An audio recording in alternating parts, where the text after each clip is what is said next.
Here is the ADU that's being built.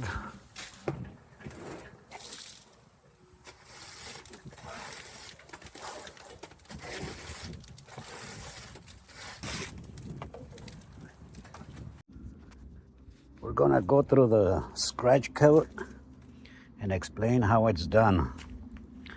So first thing you're gonna do before you do anything else is make sure that this isn't way too soft.